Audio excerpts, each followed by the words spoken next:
Só não trabalha quem não quer. Milagre não existe. Você consertar um estado do tamanho de Minas com aquela situação gravíssima em 2 anos, em 5 anos. Eu vou naquela velha linha. Quem não deve, não tem. Não tem condição esse juro de agiotagem que foi praticado contra os estados pelo governo federal. Para corrigir o salário de secretário, eu tive que corrigir o meu. Mais importante que ser cabeça de chapa é garantir que a gente vença essa eleição para que Belo Horizonte se livre de 32 anos de governos medíocres. Eu quero ajudar o Brasil, ou sendo candidato, ou ajudando um candidato, ou varrendo a sujeira de Brasília, entende? Eu não sou tuiteiro, então eu respiro fundo antes de falar. É uma regra simples, mas que no Brasil não se aplica.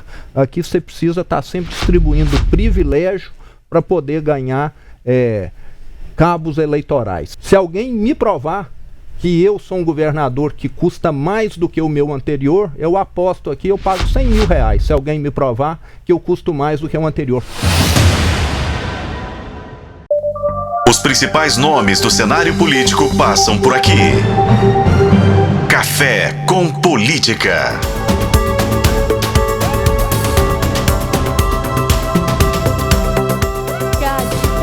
Estamos de casa nova, um estúdio lindo inaugurado hoje, pensando em proporcionar para você, que é nosso ouvinte, nosso telespectador, a melhor tecnologia e as melhores entrevistas.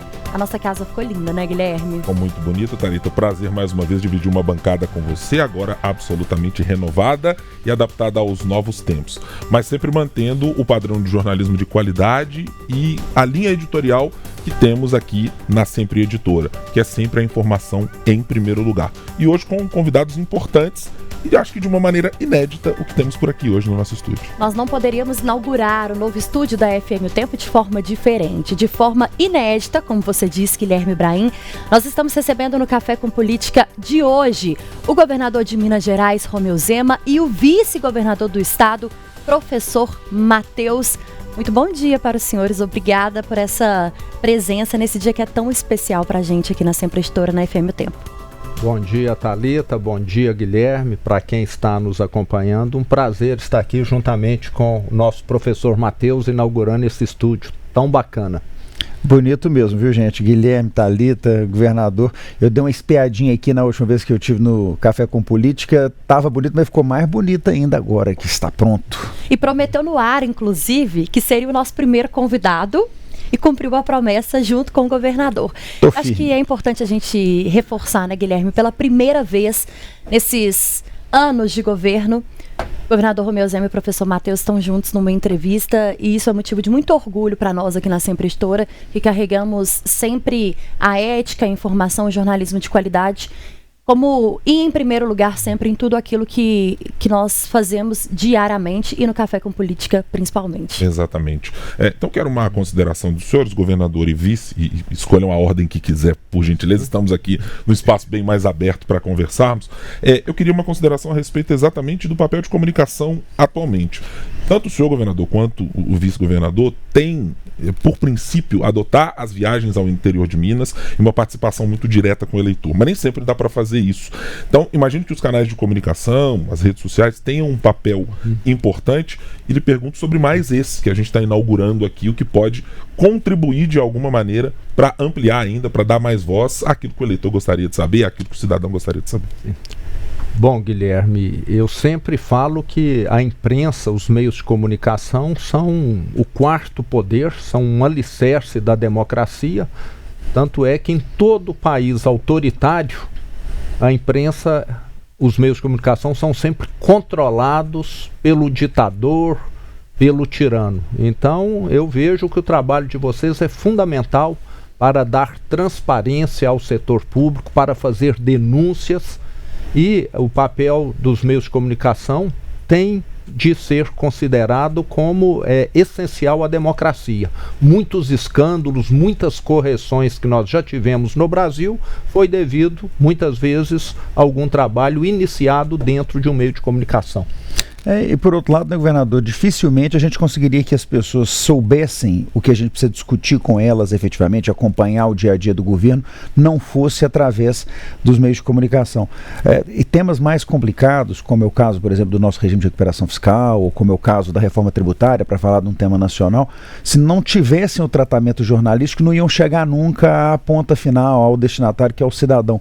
Então, no final das contas, os meios de comunicação, eles exercem dois papéis importantes. O primeiro é o de difundir a informação, mas também de tratar aquela informação de uma maneira que, às vezes, temas técnicos, temas mais difíceis, possam ser compreendidos por cada uma das pessoas que vão ser afetadas por ele, e a política afeta a vida de todo mundo.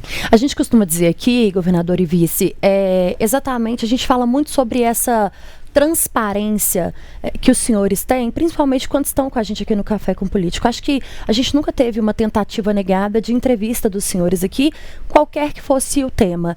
Era uma meta também do governo de Minas, comandado pelos senhores, que essa proximidade com os meios de comunicação e, consequentemente, com os eleitores, com os mineiros, acontecesse de uma forma mais natural? Thalita, eu te diria o seguinte, eu vou naquela velha linha, quem não deve não teme.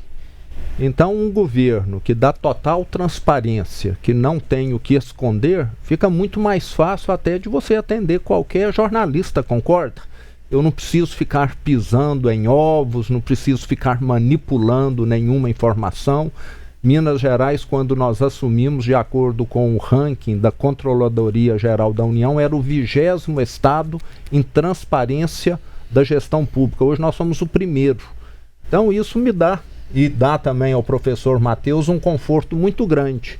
O que você pergunta, nós vamos responder de acordo com a realidade e não distorcendo aquilo que é feito.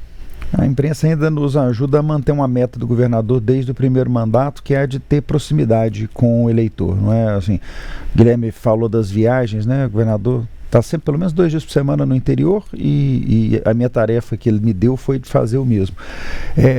A imprensa é a outra parte desse esforço, né? O esforço de estar do lado de quem confiou o voto para garantir a eleição do governador em mim em primeiro turno na última eleição.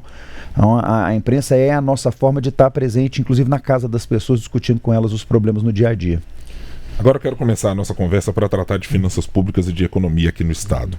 Governador, tivemos nesse ano, na lei de orçamento, na diretriz orçamentárias apresentada na Assembleia, uma redução bastante expressiva do déficit que estava previsto, né? Imaginava-se algo em torno de 8 bilhões, que foi o do ano anterior, e caiu para 3,7. É um número muito significativo. Eu lhe pergunto do ponto de vista de trajetória, porque, claro, está todo mundo olhando para o Estado com uma perspectiva de que Minas saia do seu momento mais difícil no caso do pagamento da dívida. Hoje o senhor enxerga que o Estado está se tornando sustentável para zerar esse déficit em algum momento, e pode acontecer, seja na gestão do senhor, seja na gestão de Matheus Simões, a depender do que a política reservar? Guilherme, nós temos melhorado os números constantemente. Apesar da dívida ter crescido, devido aos juros, ao serviço da dívida, eu sempre menciono que antes nós devíamos tipo 20 salários. Como se eu fosse pessoa física, devesse 20 salários. Hoje já caiu para 17. Então a dívida hoje é mais pagável do que era quando nós assumimos. E nós assumimos com um déficit realizado em 2018 de 11 bilhões de reais. Esse déficit foi caindo ano a ano, e nos últimos 3 anos nós tivemos praticamente equilíbrio. Mas é uma situação muito frágil ainda devido ao volume que nós temos de pagar para o governo federal. Eu gosto de dizer que em Minas era como se fosse um paciente na UTI, quase que desenganado, e hoje é um paciente que já anda no corredor do hospital. Mas o que nós queremos é ser um atleta olímpico. Então nós ainda temos um longo caminho pela frente, mas nós estamos na direção correta. E temos melhorado constantemente. Isso é que é o importante. Milagre não existe. Você consertar um estado do tamanho de Minas, com aquela situação gravíssima, em 2 anos, em 5 anos. É trabalho talvez para mais 10 anos ainda, mas Minas tem futuro se essa disciplina continuar. Nós conseguimos, né, ter nos últimos 3 anos um pequeno superávit, apesar da previsão da lei orçamentária de déficit, a gente passa o ano todo apertando as contas para fazer com que ela caiba dentro da previsão orçamentária, do que a gente está arrecadando, e aí muito importante a decisão do governador de não focar em aumentar imposto. Nós não aumentamos nenhum tributo ao longo desse período. Focar em melhorar a condição de produção da economia. Gerando mais emprego, a gente tem mais riqueza circulando.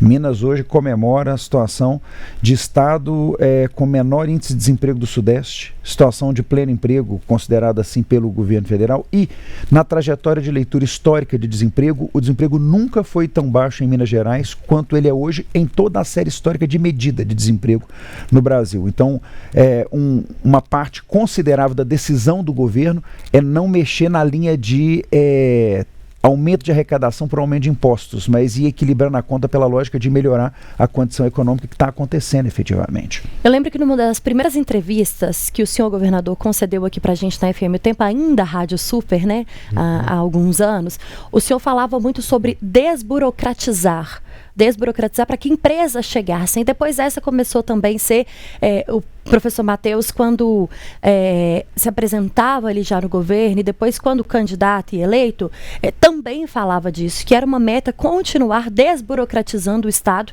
para que novos investimentos chegassem. A gente consegue dizer hoje que Minas está no centro das atenções de grandes empresas que procuram espaços para investir? Com toda certeza, Thalita. Minas tem recebido um volume recorde de investimentos. Desde que nós assumimos, nesses 5 anos e 7 meses, foram 440 bilhões de reais.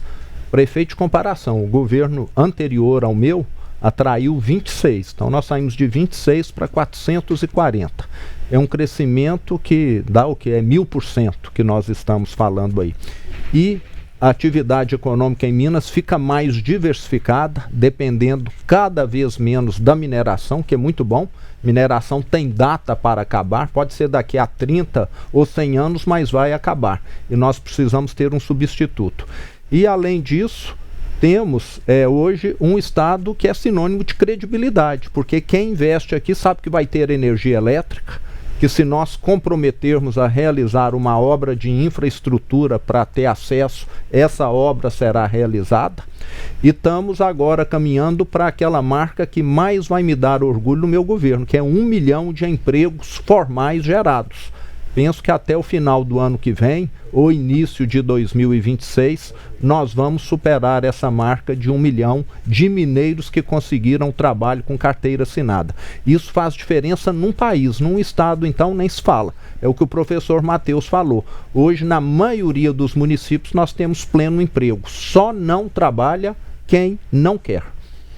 Ontem eu fui na Stock Car para fazer a entrega do troféu do primeiro lugar, e até não tive a oportunidade de falar isso ainda com o governador, mas achei interessante. Eu fui abordado em 2 dos estandes por empresas que aproveitaram a Stock Car para fazer visitas oficiais com seus presidentes e dirigentes, uma empresa chinesa e uma empresa inglesa, que estão aqui olhando o quê? Oportunidade de vir para Minas Gerais. Minas Gerais está inclusive se internacionalizando. A gente tinha desaparecido do cenário internacional enquanto destino para investimento, e a gente voltou a ocupar uma posição importante em setores tradicionais, como é o caso da mineração, mas inovando, como é o caso do Vale do Lítio, que o governador tem promovido pessoalmente, inclusive com 2 idas aos Estados Unidos para captar investimentos que estão lá já operando, mas também em setores em que era insuspeita a nossa participação. Eu falo que, para mim, o mais interessante é você olhar para um agronegócio e ver que Minas é campeão em produção de vinho, campeão em produção de azeite. Porque que a gente é o maior produtor de café do mundo, a gente já sabia. Que a gente é o maior produtor de queijo do Brasil, a gente já sabia. Mas não é só nisso. Então a gente está conseguindo diversificar a economia de forma que todo mundo seja incluído. A gente não está mais falando só do crescimento do Sul ou do Triângulo, como muita gente durante muito tempo ficou com medo de que fosse isso o destino de Minas, né? Crescer perto de São Paulo e crescer no Triângulo. Nós estamos conseguindo fazer todo mundo andar de braço dado. Agora deixa eu lhes perguntar sobre regime de recuperação fiscal, mais especificamente sobre o Propag no Congresso Nacional. Estava olhando aqui, recuperando umas postagens do senhor vice-governador, e lá no começo de julho tinha uma perspectiva, olha, chegou o projeto ao Senado, estamos com um olhar positivo, Minas está esperando que as coisas andem em bom caminho. A última postagem do senhor que tratava disso era, aprovou, mas não resolveu exatamente o problema que tínhamos.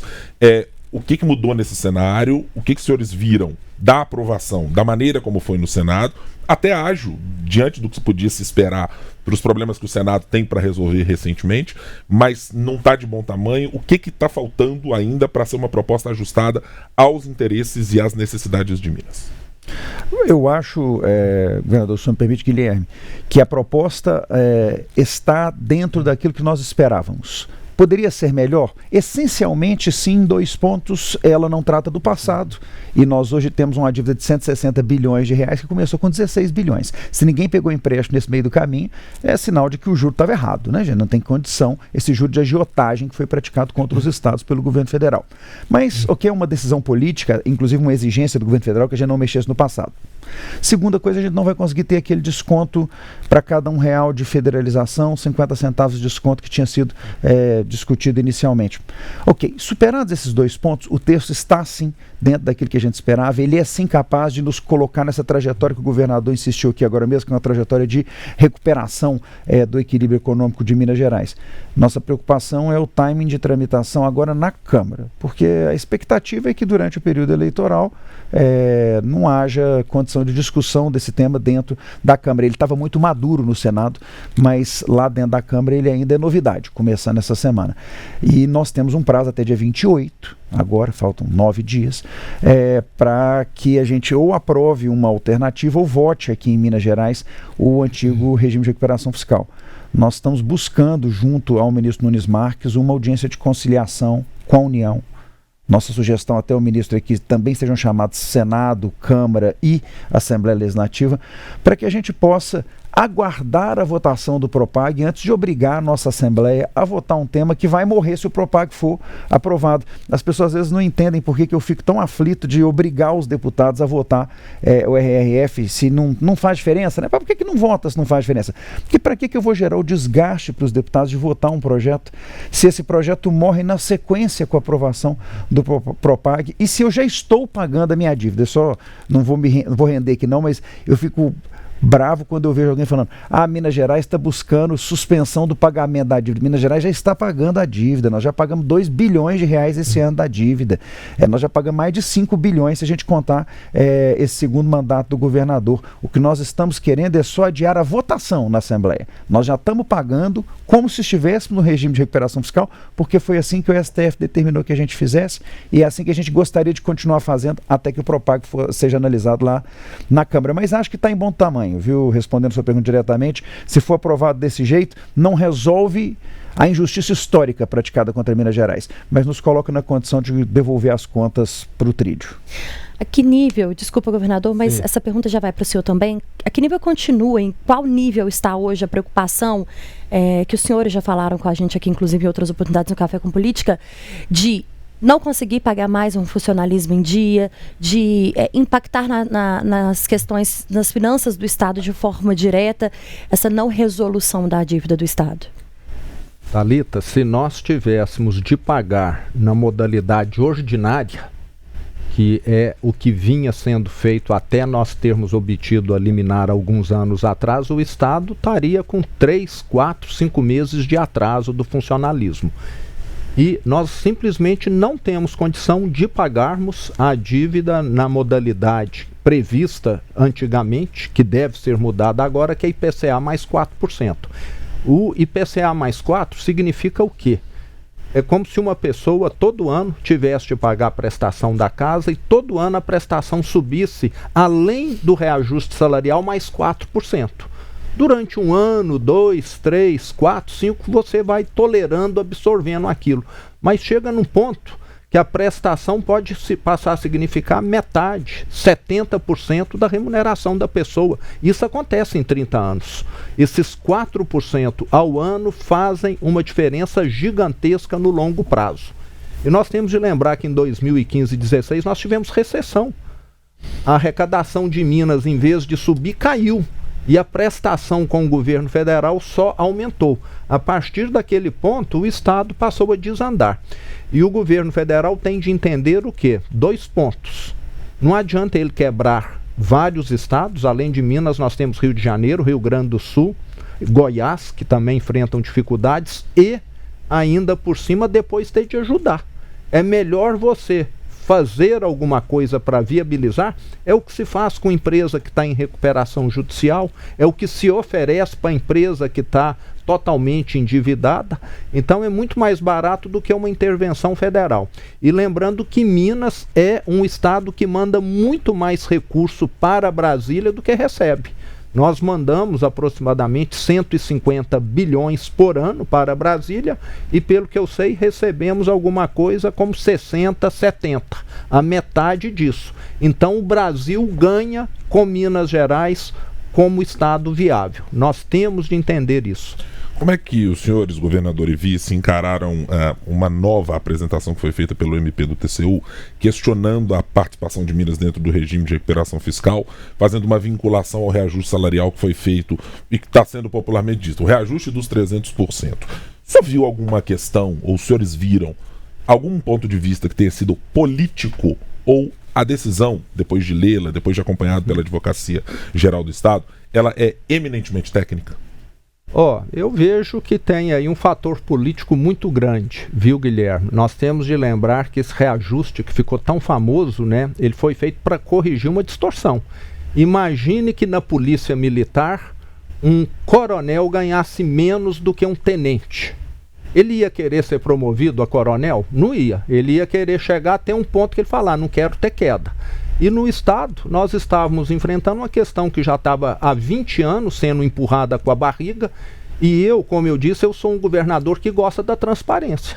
Em vez de ficar dando cargos para secretários, vamos fazer o certo. O secretário hoje de Minas não ganha diferente a mais do que dos outros estados, não. Ganha igual.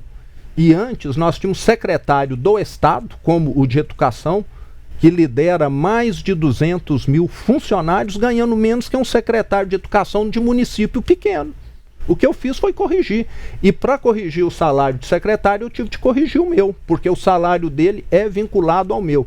Então, estão fazendo muito barulho em cima de um tema muito pequeno. Agora, ninguém fala que eram 23 secretarias, 21, e nós reduzimos para 13. Ninguém fala isso.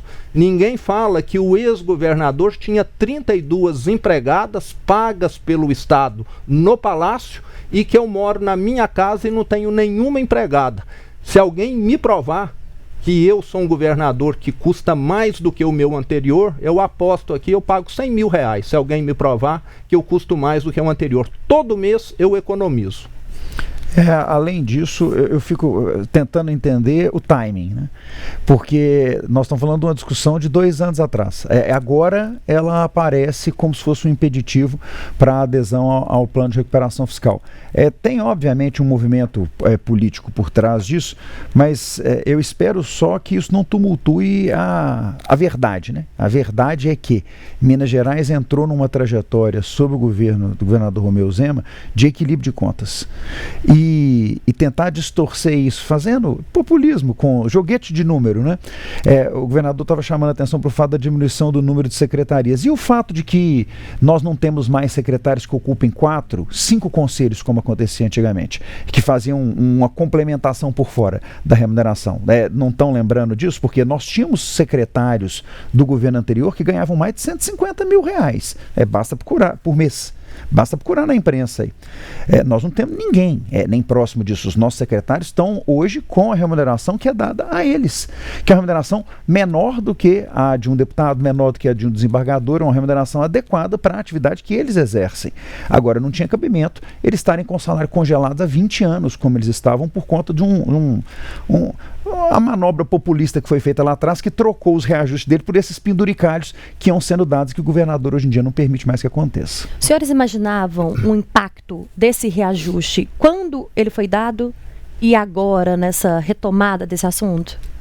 Thalita, quem não gosta de ver as coisas darem certo sempre vai procurar cabelo em casca de ovo. Como eles não encontram nada de grave no meu governo, eles estão usando isso. Você concorda? É um governo que não tem corrupção, que não tem escândalo, que tem gente competente. Eu queria que alguém provasse que secretário, que governador de Minas ganha mais do que em outros estados. Se me provar, igual eu falei, a aposta está aí. Eu pago R$100 mil se alguém me provar que nós estamos diferente de outros estados. Governador, entendeu? E também assim, é difícil, né? Porque vai criticar o que na educação? Melhores índices do IDEB históricos. Vai criticar o que na saúde? Maior volume de investimento da história. Vai falar o que de infraestrutura, com mais de 3 mil quilômetros recuperados? Vai falar o que de segurança, com a polícia mais efetiva do Brasil? Então, vamos procurar alguma poeira para a gente jogar para cima, faz parte. Né? Lembrando que nós corrigimos uma distorção, né? Mas aí o que aparece é isso. Agora que reduzimos gasto, ninguém mostra. No total, eu tenho certeza que os gastos são menores. Tanto é que nós saímos de um déficit de 11 bilhões em 2018 para equilíbrio nos últimos anos. Quer dado melhor do que esse? Basta dizer o seguinte, os governadores iam de helicóptero trabalhar todos os dias. O senhor já foi trabalhar de helicóptero alguma vez na vida? Nunca usou helicóptero para ir para o palácio? Fui esse feriado para minha cidade de carro, fui e voltei. Eu poderia ter ido de avião. Isso não aparece em lugar nenhum. Agora deixa eu mudar um pouco o rumo da nossa conversa, porque em ano eleitoral não dá para fugir de falar de política, né? E evidentemente que ainda há muitos ecos da decisão do Partido Novo de estar junto numa candidatura de republicanos e num republicanos turbinado com a presença de Alexandre Calil. A minha pergunta é muito simples, governador. Como é que é na mesa? Vai sentar Romeu Zema, Alexandre Calil, Luísa Barreto, Mauro Tramonte? Todo mundo vai sentar em algum momento para discutir? As coisas são completamente separadas e cada um toca a sua questão? Guilherme, eu continuo alinhado, eu não mudei nada os meus princípios, as minhas propostas, continuo alinhado, eu continuo na mesma religião e no mesmo time. Agora, se alguém veio para a torcida e veio para o templo que eu frequento, tem de perguntar para ele. Eu não mudei nada, entende? Então, nós vamos continuar levando adiante a nossa proposta. Em 2022, na minha reeleição, estávamos juntos com republicanos. Republicanos, lembrando aqui, é o partido do Mauro Tramonte, é o partido do governador Tarcísio, com quem eu me relaciono muito bem, é o partido do senador Cleitinho. Agora, se veio alguém de fora, você tem de perguntar para ele. Perguntaram ontem, falaram, mas como é que foi ter que cumprimentar o Calil? Eu falei, gente, eu, governador, ganhei a minha eleição, não cumprimentar quem perdeu seria até falta de educação, né? Então nós estamos aqui, continuando trabalhando, do mesmo jeito que a gente trabalhava antes. Se ele quiser ajudar, a gente não recusa a ajuda de ninguém, não. E quem está numa torcida não tem controle sobre quem vem torcer junto, não é isso? Ainda em relação às eleições, governador e vice, claro, né? Esse foi o assunto mais comentado na semana passada. Nós falamos sobre isso aqui algumas vezes. Como que foi dentro do Partido Novo, principalmente em relação à Luísa? A gente tinha uma posição muito forte da Luísa, secretária do governo de Minas, de que ela queria ser a cabeça de chapa para disputar a eleição de Belo Horizonte. Ela tinha esse desejo, ela falava isso com a gente. E acabou compondo uma chapa com o Mauro Tramonte. Foi tranquila essa decisão dentro do Partido Novo? Vou falar na posição de vice, né? O governador me permite participar da gestão dele sob o comando dele, mas com atuação efetiva. Eu tenho certeza que o Mauro vai ter uma relação parecida com Luísa. E a chapa Mauro-Luísa tem uma vantagem muito interessante. Luísa é o nome técnico mais capacitado dentro do estado hoje para governar uma cidade. Eu não tenho dúvida nenhuma. Não há ninguém no ticket eleitoral com a condição técnica de Luísa para conduzir Belo Horizonte.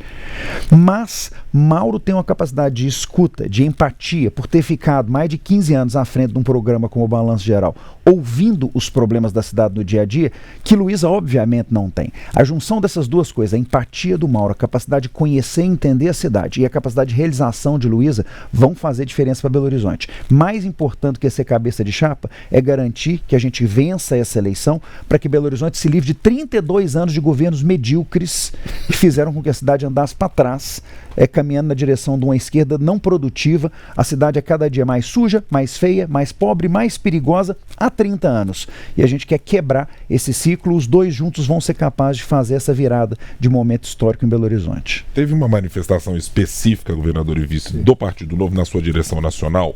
Foi dia seguinte à decisão das convenções e apresentando, dizendo, olha, esperamos que alguém e ela estava evidentemente direcionada a Alexandre Calhau, dizer, esperamos que alguém não tenha tido oportunismo político. Eu lhes pergunto, a direção nacional tem 2 membros que são de Minas Gerais e que, imagino, conheçam essa realidade. Ou eles foram pegos de surpresa com a decisão, ela estava guardada às 7 chaves e só depois que aconteceu o desenrolar disso é que eles foram comunicados? Guilherme, eu não sei exatamente como que foi a velocidade lá dentro, depois o Matheus pode dizer, mas eu posso te dizer o seguinte, o Partido Novo tem amadurecido muito na gestão do Eduardo Ribeiro. Quando eu tive a minha reeleição em 2022, fazer alianças com outros partidos foi uma resistência que nós tivemos de vencer e vejo que agora essa questão de ser vice mais uma vez. Então é um partido que está aprendendo. É o único partido no Brasil que foi criado por não políticos. Então nós estamos numa curva de aprendizado e temos aprendido. E pode ter havido aí, o Matheus acompanhou mais de perto, alguma questão de não avisar, comunicar adequadamente internamente. Como que foi, Matheus? Você que estava mais próximo. Governador, eu fui surpreendido pela filiação do Calil. Afinal de contas, a gente estava até a véspera vendo o comando do PSD comemorando que o Calil estaria na campanha de Fuad. E a gente já estava àquela altura com as nossas conversas finalizadas com os republicanos. A conversa nossa com os republicanos fechou 3 semanas antes da convenção. É porque a gente tem um timing político de fazer anúncio. Uma semana antes aparece Calil. Eu acho que o Novo, de alguma forma, vou falar que foi surpreendido, não, porque o republicano está no direito dele de receber lá nos seus quadros quem ele quiser. Mas um pouco também aquela questão de respirar fundo antes de escrever, né? Eu não sou tuiteiro. Então eu respiro fundo antes de falar, porque quando você fala sem ter tempo de reflexão ou de analisar, você corre o risco de, às vezes, exagerar um pouquinho no tom da sua manifestação. Acho que talvez tenha acontecido um pouquinho isso, mas o Novo tem razão numa coisa, a gente não pode permitir oportunismo político, e tem certeza que isso não aconteceu da parte de Mauro e da parte de Luísa. Então, o importante é garantir que a cidade fique livre de traumas como Maria Caldas. Eu vi alguém falando de Maria Caldas aí outro dia. Ninguém merece, né, gente? Essa mulher atrapalhou a cidade durante 2 décadas. Eu espero que, eu não sei onde ela está não, mas que ela permaneça onde ela estiver, né? Ainda falando sobre a questão das eleições de 2024, vamos falar um pouquinho de esquerda e de direita. Parecia um pouco óbvio que o Partido Novo e o PL conversassem nessa eleição aqui em Belo Horizonte, principalmente. Nós estamos falando da capital mineira. Em outras cidades importantes também. Houve uma tentativa em algum momento? Nós tivemos várias conversas, Thalita. Estamos caminhando com o PL em diversas cidades. Nós estaremos juntos disputando o pleito municipal, dando apoio. Mais de 40. Mais de 40 cidades. Novo e PL junto e algumas grandes. Contagem, Júnior Amaral com Flávio. Uberlândia, estamos todos juntos no Palanque de Paulo Sérgio. Exato. Então são muitas cidades importantes. Mas pesou também a decisão da Luísa Barreto, que tem de ser levada em conta. Ela é a candidata e ela disse que uma química melhor, uma combinação melhor seria com o Mauro Tramonte, não é isso, professor? E acho que, de qualquer forma, falando de direita e esquerda, nós não nos juntamos a ninguém que não seja da centro-direita. A pesquisa divulgada hoje mostra Tramonte com 30% dos votos, Bruno Engler com 15% dos votos, e aí o resto do pessoal abaixo de 10%. Então isso mostra que nós provavelmente teremos ou uma vitória em primeiro turno de Mauro, ou um segundo turno com 2 candidatos de centro-direita. O Novo continua colocado do lado do partido do governador Tarcísio. O governador lembrou bem aqui, Zema, né? O Republicanos, com quem nós estamos junto aqui, é o Republicano de Tarcísio, é o partido que esteve conosco já na nossa candidatura, e o fato da gente não estar no PL em todas as cidades não muda o fato de que nós estamos no PL em várias, e o PL está conosco em várias, como em Divinópolis, por exemplo, PL conosco lá com Gleidson. Então, nós estamos caminhando juntos no estado quase todo. Pensando nessa linha do tempo, 2022, o partido de Tarcísio e do governador Romeu Zema, 2024, o partido de Tarcísio e governador Romeu Zema, e 2026, a gente pode ter Tarcísio e governador Romeu Zema em alguma esfera política, governador? Thalita, falar do passado e do presente é fácil, do futuro nem tanto, né? Precisava de uma bola de cristal aqui. Mas o que eu posso te assegurar é que nós, governadores de centro-direita, eu, governador Tarcísio, governador Ratinho, governador Caiado, até mesmo Eduardo Leite, Mauro Mendes, do Mato Grosso, temos tentado construir um grupo para viabilizarmos um nome em 2026 com apoio de todos. Isso vai ter de superar questões de egos, questões partidárias, não é fácil, mas a centro-direita precisa aprender a trabalhar mais unida, que ela ficaria muito mais forte e teria, inclusive, condição de ganhar uma eleição até em primeiro turno.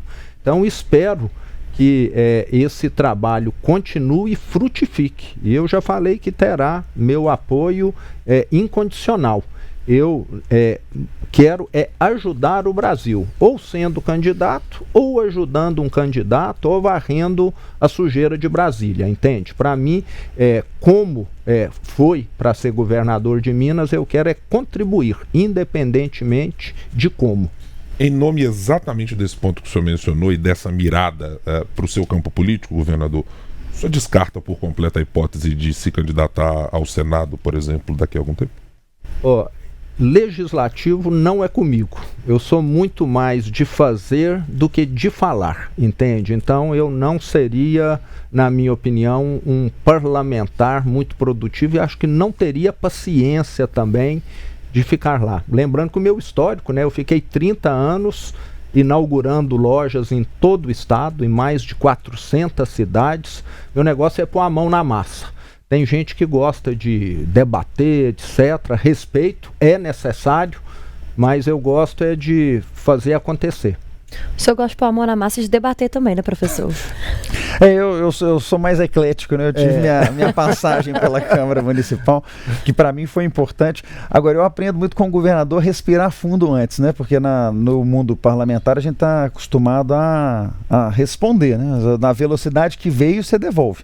O governador é muito mais refletido que isso, o executivo demanda mais isso, né? Você tem que ter, inclusive, consciência de que você é um só e que você tem que acomodar o Estado inteiro e, portanto, te obriga muitas vezes a ter conversas que você não gostaria de ter exatamente daquele jeito ou de adotar procedimentos um pouco diferentes daqueles que você precisaria, porque você precisa formar maioria dentro da Assembleia ou dentro do Congresso. Então, o governador, essa tranquilidade com que o governador toca os assuntos no Executivo, vem me ensinando que o parlamento é muito bom, a discussão é muito boa, mas a gente precisa ter certeza que as coisas aconteçam. Então, em algum momento, você tem que parar de discutir e realizar. Deixa eu lhe perguntar também sobre uma outra questão, governador, e vice, claro. A nossa pesquisa da Tempo mostrou muito evidentemente que 1 em cada 4 eleitores está ali, de alguma maneira, sujeito à influência da sua participação, do seu governo, da sua opinião e de Alexandre Calil para escolher o próximo prefeito de Belo Horizonte. Diante desse número, eu queria lhe perguntar: o senhor vai participar de que maneira na eleição de Mauro Tramonte? É participar subindo no palanque com ele uma vez por semana? O senhor já definiu exatamente como vai fazer isso? Porque me parece muito evidente que a participação da figura do senhor nisso pode gerar um ativo positivo para ele. Sim. Vou participar ativamente, sim, Guilherme. Subindo no palanque, indo em eventos. É só questão de nós estarmos ajustando essas agendas aí. É o meu compromisso com ele e com a Luísa Barreto. Professor, quantas prefeituras ou que o Novo pretende nessa eleição de 2024? Há uma expectativa de números, fazer o partido crescer hoje, principalmente nessa eleição? Thalita, o fim dos registros na semana passada mostrou que o Novo é o 4º partido com o maior número de candidatos no estado de Minas Gerais. Nós temos candidatos a vereadores em mais de 100 cidades e candidatos a prefeito ou vice-prefeito em mais de 40. A nossa expectativa é que a gente tenha um crescimento muito considerável, saindo dos nossos 2 atuais prefeitos, prefeito de Patos de Minas e de Divinópolis, para a gente chegar a pelo menos 20 cidades entre prefeituras e vice-prefeitos e tentar passar de 60 cidades com presença de vereadores. Como o governador disse, é um partido jovem e que foi formado por não políticos e que está ganhando velocidade ao longo do tempo. É uma curva de aprendizagem, eu e o governador comungamos de uma opinião de que nós perdemos um ciclo eleitoral municipal há 4 anos atrás, a direção nacional era outra naquele momento, nos atrasou um pouco, mas respirando fundo e olhando para frente ao invés de olhar para trás, é um ano muito positivo para o Novo em Minas Gerais e no Brasil. Minas Gerais e Santa Catarina são os 2 estados em que o Novo desponta com mais força, não é? Onde ele está presente em mais cidades, em mais volume. A gente tem certeza que isso vai continuar acontecendo na hora que a gente apurar as urnas esse ano. Eu queria completar, Thalita, dizendo que aonde tem gestão do Novo, o índice de aprovação é muito acima da média. Prefeito Falcão vai ter concorrente lá em Patos de Minas? Aparentemente a última candidatura vai ser retirada, né? Então ele deve ser candidato único numa cidade de 160 mil habitantes. Isso demonstra a aprovação do governo dele e o receio de alguém entrar e levar uma goleada. Em Joinville não é diferente. Temos lá um prefeito numa cidade enorme, com índice de aprovação que beira os 90%. Isso é porque nós temos regra de gestão. É o que nós estamos fazendo em Minas. O que nós fazemos é gente competente, gente comprometida, metas, acompanhamento e acabar com ineficiência, com desperdício, combater corrupção, combater privilégios e sobrar dinheiro para aquilo que é importante.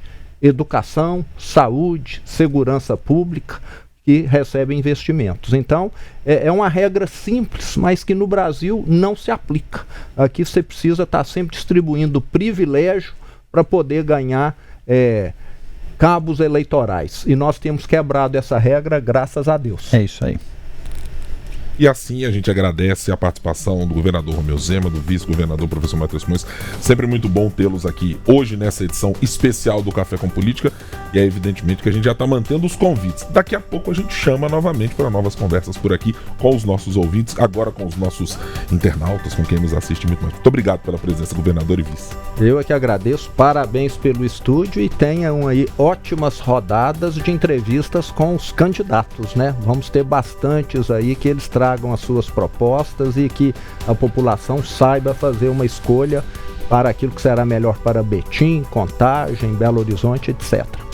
2 anos e 5 meses separam a gente agora do final do mandato do governador Romeu Zema.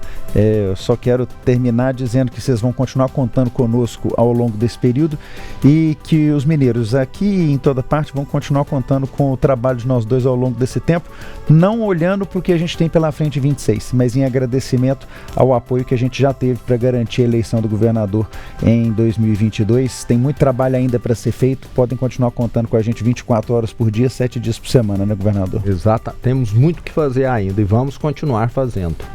E a gente vai continuar contando com os senhores e com todos aqueles que nos acompanham diariamente. Governador, já deu um spoiler aqui, né, Guilherme? A partir de amanhã tem sabatina aqui na FM O Tempo, como é tradicionalmente já conhecida, a nossa rodada de entrevistas com os candidatos. A partir de amanhã a gente começa a receber os candidatos à Prefeitura de Belo Horizonte. O nosso primeiro entrevistado vai ser o prefeito e que concorre, que tenta se reeleger na Prefeitura de Belo Horizonte, Fouad Numan. Então, a partir das 8 horas da manhã, você que nos acompanha aqui hoje também vai poder acompanhar a nossa primeira sabatina das eleições de 2024. Governador e vice, muito obrigada mais uma vez, é um prazer tê-los aqui, voltem sempre, venham sempre aqui conversar com a gente, o convite se estende inclusive a todos os secretários, todos aqueles que fazem parte do governo de Minas. Guilherme Ibrahim, obrigada pela parceria, estamos escrevendo, como dizemos aqui mais cedo, mais um capítulo na história da FM O Tempo, da Sempre História, a gente sente muito orgulho disso. Eu aproveito para agradecer também a todos aqueles que estão ali fora, as nossas câmeras acho que não conseguem pegar, mas toda a direção da Sempre História, toda a mesa central, os parceiros, os colegas de trabalho, toda a equipe técnica e todos aqueles que estiveram envolvidos nesse processo até aqui, em, como eu disse, mais um capítulo da Sempre História, da FM O Tempo. E hoje nós somos só orgulho e só gratidão por estarmos aqui sentados e divididos essa bancada mais uma vez. Mas como a vida não tem muito refresco, amanhã tem mais. Muito obrigado amanhã pela tem sua mais. companhia. Até amanhã, tchau.